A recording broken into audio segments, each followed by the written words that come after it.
Excuse me, আর কতক্ষণ লাগবে? স্যারের মিটিং হয়ে যাক তারপর। হ্যাঁ আমি বুঝেছি মিটিং শেষ হলে তারপর, এই কথাটা আপনি 10 বার শুনিয়েছেন, কিন্তু এক্স্যাক্টলি কতক্ষণ পর মিটিংটা শেষ হবে?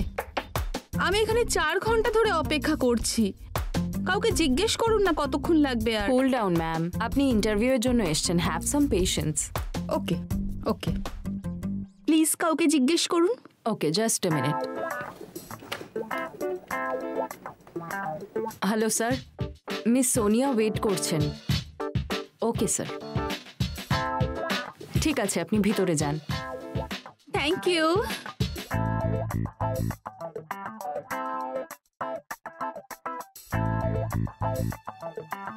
হ্যালো স্যার, সরি আমি না জিজ্ঞেস করেই চলে এলাম। It's okay, have a seat. আচ্ছা আপনার ফাইলগুলো দেখান। স্যার অলরেডি আমি আপনাকে আমার রেজিউমে মেল করে দিয়েছি। ওকে, লাস্ট জব ছাড়লেন কেন? স্যার ছাড়িনি, ছেড়ে দেব। কেন? অ্যাকচুয়ালি আমি ওখানে কমফোর্টেবল নই, খুব ওল্ড মেন্টালিটির লোকজন ওখানে, তাই। এটাই কারণ ছিল? অফকোর্স, অ্যাকচুয়ালি আমি আপনার মতন আপডেটেড আর নিউ জেনারেশনের লোকজনদের পছন্দ করি। প্লাস ওখানে স্যালারি প্যাকেজটাও খুব একটা ভালো নয়। এখানে ঠিকঠাক তো?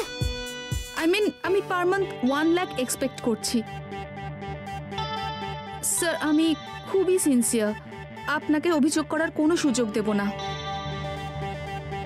আর আমি আপনারও খুব খেয়াল রাখবো।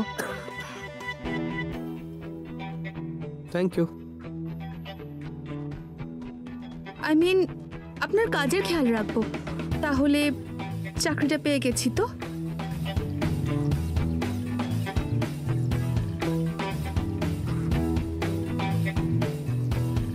ভদ্রভাবে ব্যবহার করুন মিস সোনিয়া।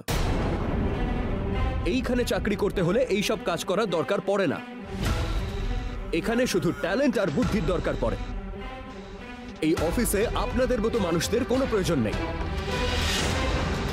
আর আপনার কোয়ালিফিকেশন তো আমি দেখেছি, এটা খুবই পুয়ার কোয়ালিফিকেশন। আপনার এখানে কেন কোথাও জব পাওয়ার কোয়ালিফিকেশন নেই? আর হ্যাঁ, কি বলেছিলেন আপনি 1 লাখ টাকা প্রতি মাসে চান? আপনার যে কোয়ালিফিকেশন তাতে প্রতি মাসে 10,000 টাকা পাওয়ার যোগ্যতাও আপনার নেই। So please get out from here. I said get out.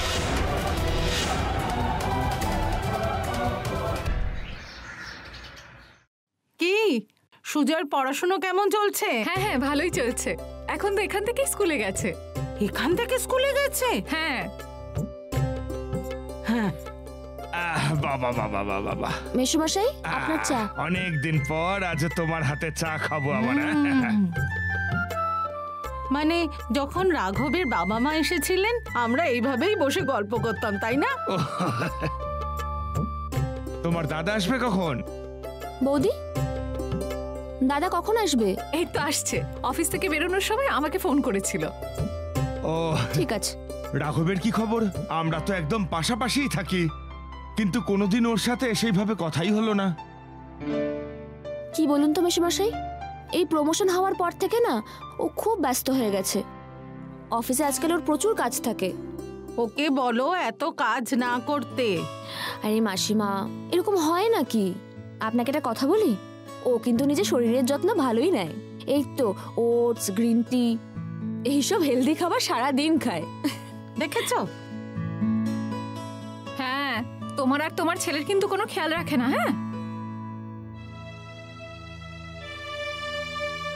না, মানে তোমাদের দুজনের সাথে তো কখনো সেভাবে সময় কাটায় না। রাধিকা, আরে মেসোমশাই নমস্কার। নমস্কার। দাদা বসো। তুই ওনাদের চিনলি কি করে? আরে অদ্ভুত কথা বলছিস তুই। আকাশের জন্মদিনে দেখা হয়েছিল তো? হ্যাঁ আমিও না সত্যি। দাঁড়া, তোর জন্য চা আনছি। তাহলে মেসোমশাই শরীর কেমন আছে এখন? হ্যাঁ হ্যাঁ ভালো চলছে। শুনলাম অপারেশন হয়েছে। ও এখন কোনো প্রবলেম নেই তো? হ্যাঁ হ্যাঁ একদম একদম ফার্স্ট ক্লাস। দাদা এই নে চা। হ্যাঁ। আচ্ছা রাধিকা, হ্যাঁ? শোন, যেটা বলছিলাম, আজ 4টের সময় একটা নাটকের পাসেস পেয়েছি। তুই, আমি, রাঘব, তোর বৌদি, আকাশ সবাই একসাথে যাবো। হ্যাঁ মেসোমশাই আপনারাও চলুন। না না আমি যেতে পারবো না আসলে দারুণ হয়েছে নাটকটা। আরে দাদা কিন্তু তোর আবার হঠাৎ কি হলো? না আসলে ওকে জিজ্ঞেস করতে হবে তো। এইটুকু ব্যাপার, ফোনটা কর, আমি কথা বলছি। না কর। ও তো অফিসে আছে এখন। দাঁড়া, আমি ওকে ফোনটা করি। এত ভাবার কি আছে? দাদা ছেড়ে দে না, হ্যাঁ। ও তো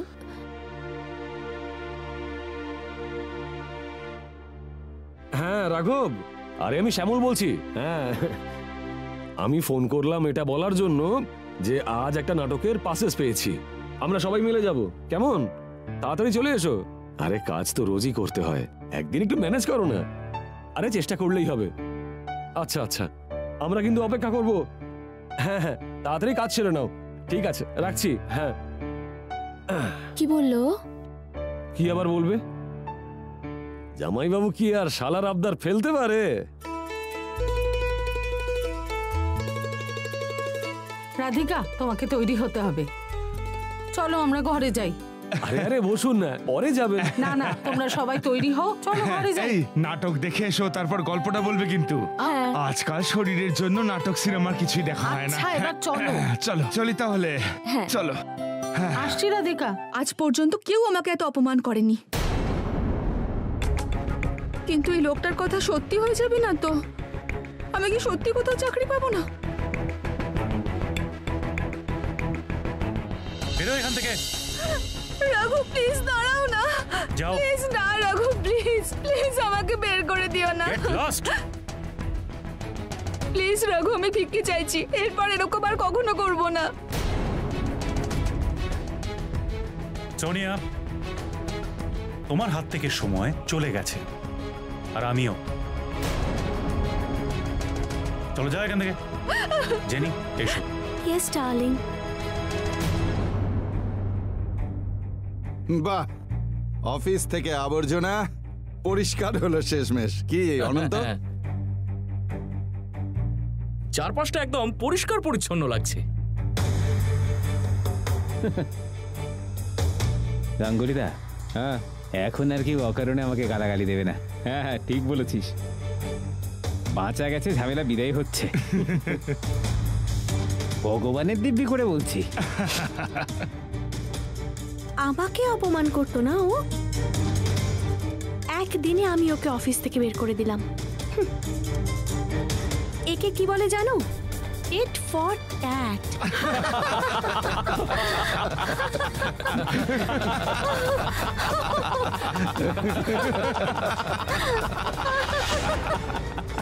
না না না না না, কি করবো? কি 3,500 টাকা বিল এসেছে মোবাইলে? ও গড, না সোনিয়া না, আর কোনো অপশন নেই। ম্যাডাম জল। Thank you. ঠিক আছে। Hello, good morning. Hi, good morning. Madam, এ তো আবার এসেছে। আমি তো ভাবলাম আর আসবে না। না না, যতদিন রাঘব স্যার আছেন না, ও কোথাও যাচ্ছে না। মানে আমাদের মাথার উপরে আরো নাচবে।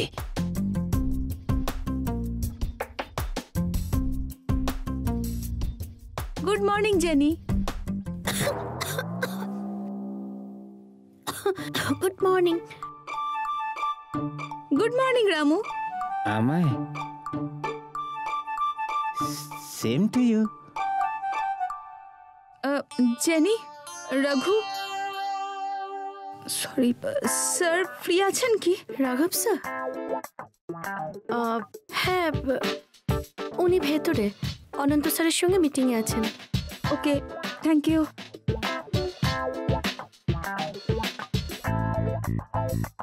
ম্যাডাম, ভগবানের দিব্যি করে বলো দেখি, আজকে সূর্য পূর্ব দিকে উঠেছে না পশ্চিম দিকে? আমি তো কিছুই বুঝতে পারছি না। নাটক, সবটা নাটক। Hi sir. Good morning sir. Sorry, আমার আসতে একটু লেট হয়ে গেল। না, অ্যাকচুয়ালি আমার শরীরটা ঠিক ছিল না, তো ভেবেছিলাম হাফ ডে নেব। সরি, এরকম আর হবে না। সরি, মন থেকে বলছো? Yes sir. ঠিক আছে।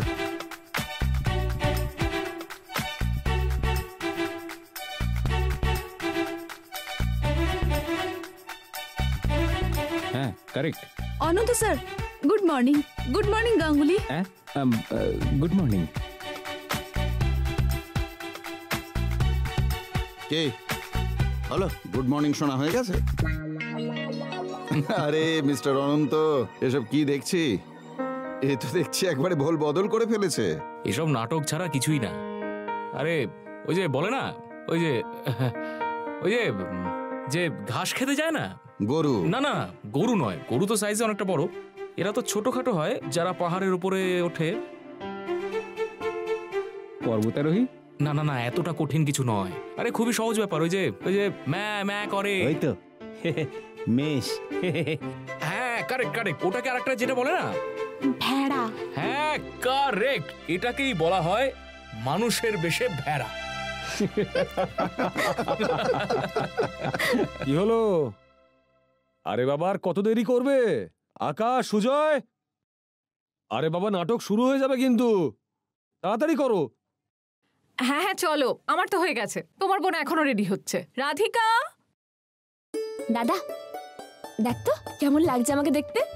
আরে বাহ,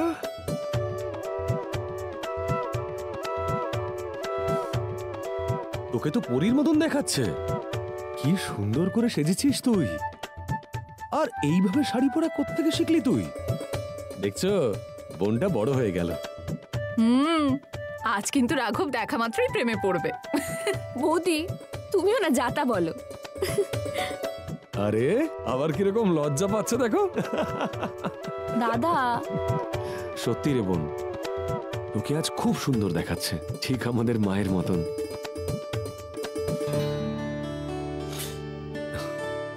একদম ফাটাফাটি। দাদা এই শাড়িটা কোথা থেকে কেনা হয়েছিল বলতো?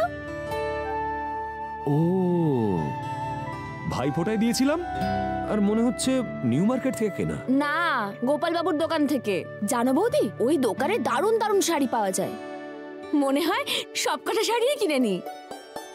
এই শাড়িটা কেনার জন্য আমাকে পুরো 1 মাসের মাইনে সাইড করে রাখতে হয়েছিল। হ্যাঁ ব্যাস, এবার থামাও তো তোমাদের আনন্দপুরের গল্প। আরে তুমি কেন হিংসে করছো? আমরা দুজনে এরকমই, ভাই বোনের মধ্যে হই হুল্লোড় হতেই থাকে। ব্যাস ব্যাস ব্যাস, আনন্দপুরের গল্প অনেক শুনেছি, এবার কি আমরা একটু নাটকটা দেখতে যেতে পারি? আরে দেরি হয়ে যাচ্ছে তো। আর রাঘব এখন এলো না কেন? রাধিকা, রেবতী নমস্কার। কোথাও বাইরে যাচ্ছ? হ্যাঁ গো, দাদা ওই নাটকের পাস পেয়েছে, তাই সবাই দেখতে যাচ্ছে। খুব ভালো। তাহলে আকাশ কি করবে? আকাশ, সুজয় ওদের নিয়েই যাচ্ছি। আরে তার কি প্রয়োজন পড়েছে বলো? মানে তোমাদের যদি দেরি হয়ে যায় তখন ওরা ঝামেলা করবে। তার থেকে আকাশ আর সুজয়কে আমি আমার সাথে বাড়ি নিয়ে যাই, পূজার সাথে খেলবে। রেবতী তোমার আবার সমস্যা হবে। বাহ, মানে যখন আমি পূজাকে তোমার কাছে রেখে যাই আমার কোনো কাজ থাকলে সেটা তোমার সমস্যা মনে হয়? না তা নয়, দাঁড়া ডাকছি আমি। আকাশ, সুজয় এদিকে আয়। আসছে ওরা। রাঘব আসেনি? আরে হ্যাঁ, রাঘব যাবে তো। রাধিকা, রাঘবকে একটা ফোন করতো।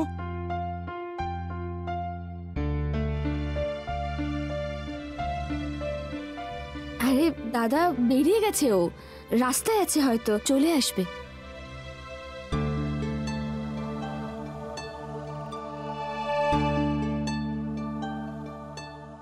তাহলে আকাশ আর সুজয়কে আমি নিয়ে যাচ্ছি।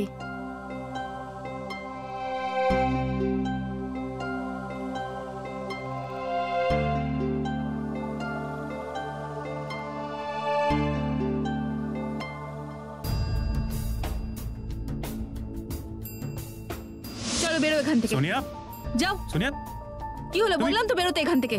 যাও। কি করছো এটা তুমি? বেরো এখান থেকে।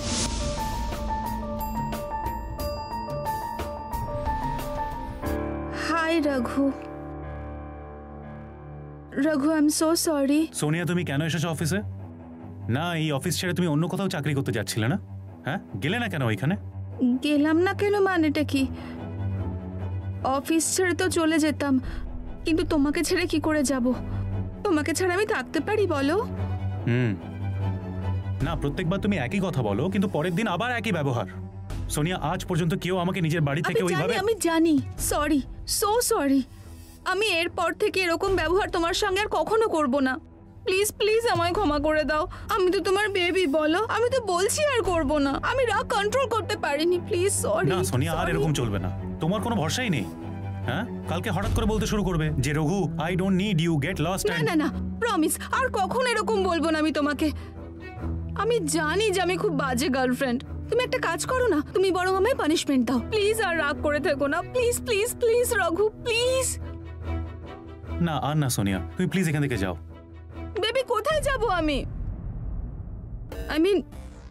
আমি একটা ভালো স্যালারিওয়ালা চাকরি পেয়েছি, কিন্তু কি করব, ওখানে তোমার মতো বস নেই। যে মানে তুমি নেই ওখানে, আমি ওখানে একা কি করব?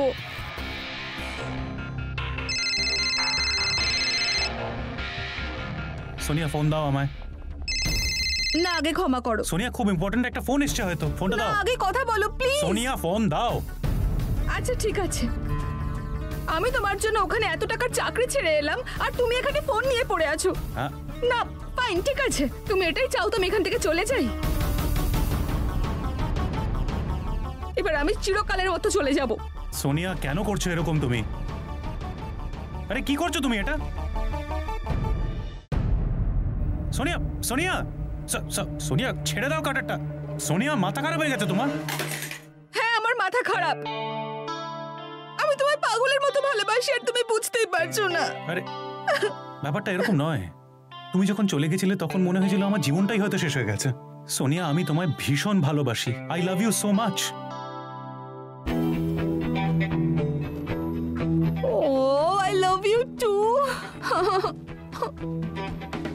আমি ভেবেছিলাম আমাদের ব্রেকআপ হয়ে গেল, বাট থ্যাংক গড আমাদের ব্রেকআপ হয়নি এখনো। হ্যাঁ, তুমি সত্যিই আমায় ভালোবাসো তো? Of course, I love you so much. তাহলে আমাদের প্যাচ আপ সেলিব্রেট করা উচিত, তাই না? হ্যাঁ, তাই তো। মানে কি করে? আজ ডিনার করতে যাই? যাব। ও গড, কিন্তু কিন্তু এরকম তুমি আর কোনোদিন করবে না। হ্যাঁ, সরি, আর করব না। I love you so much.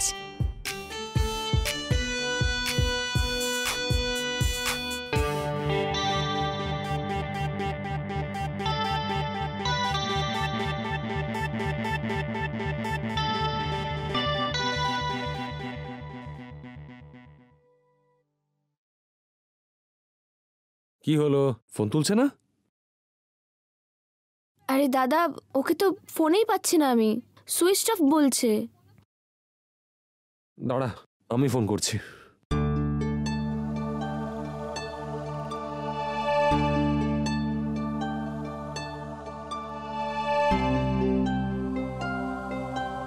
Switch off বলছে। রাঘব তো এরকমই করে। আমরা কখনো কোনো প্ল্যান করে ঘুরতে যেতে পেরেছি? এই তুমি ছাড়ো তো, তুমি ক্যান্সেল করে দাও। তুমি এভাবে কেন বলছো বৌদি? ক্যান্সেল করার কি দরকার? আরে ওনাকে ছাড়া আমরা কি করে যাব বলো তো? কেন যেতে পারবো না? শোন, তুই ওকে একটা এসএমএস করে দে, বল যে আমরা বেরিয়ে যাচ্ছি। ওর কাজ হয়ে গেলে যেন ডাইরেক্ট চলে আসে। না দাদা, আমি এটা করতে পারবো না। কেন রে, সমস্যা কোথায়? দাদা, তুই বুঝতে পারছিস না। তোরা আগে চলে যা না, ও আসলে আমরা একসাথে যাব। আর ও যদি না আসে তাহলে? যদি না আসে তাহলে যাওয়া হবে না, তোদের তো দেখাটা হবে। এভাবে কেন বলছো রাধিকা? আমরা সবাই তো একসাথে যাব বললাম। কিন্তু আমি কি করবো বলো তো বৌদি? কোনো কাজে হয়তো আটকে গেছে, তাই আসতে পারছে না। ছেড়ে দাও, তোমরা শুধু শুধু মুড খারাপ করো না। তোমরা নাটকটা দেখে এসো। হ্যাঁ? আরে রাধিকা, দাদা ছেড়ে দে, এত চিন্তা করিস না তুই। তোরা যা, আমার দিব্যি কিন্তু। ঠিক আছে, কিন্তু সময় মতন তোরা চলে আসবি। হ্যাঁ, চলো।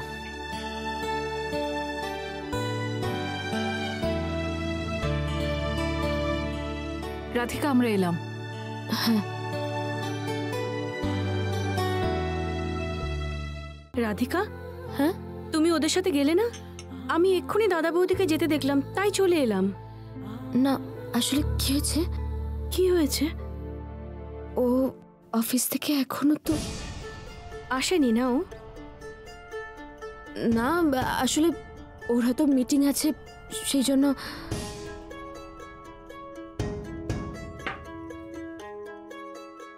এসবের জন্য না তুমি দায়ী, জানো? তুমি সবকিছুতে ওকে সায় দাও, সেই জন্য ও তোমার প্রতি এরকম ব্যবহার করে। পৃথিবীর সবকিছুর জন্য ওর সময় আছে, কিন্তু তোমার জন্য নেই। এরকম নয়। তাহলে কি রকম রাধিকা? তুমি কতদিন পর্যন্ত সবকিছু এরকম মুখ বুজে মেনে নেবে? চলে যেতে একা। রেবতী, আমি একা গিয়ে কি করতাম ওখানে? যদি একসাথেই না যেতে পারি তাহলে গিয়ে কি লাভ হতো বলো তো? ও আসেনি বলেই তো আমার মন খারাপ হয়ে গেছে। না, এত বছর তো অভ্যেস হয়ে গেছে একসাথে যাওয়ার, তাই আর কি। এবার তাহলে অভ্যেস বদলাও, কারণ এই অনুভূতিটা না ওরও হওয়া দরকার। সবসময় তোমার মনই খারাপ হবে না। ও ঠিক বাইরে নিজের খুশি খুঁজে নেবে, আর তুমি সবসময় নিজের খুশির জন্য ওর ওপর নির্ভর করবে। রাধিকা, ভালোবাসা শুধু একজনের দিক থেকে হয় না। রেবতী, ও আমাকে যথেষ্ট ভালোবাসে। এখন যদি কাজের জন্য আমাকে সময় না দিতে পারে তাহলে কি করা যাবে?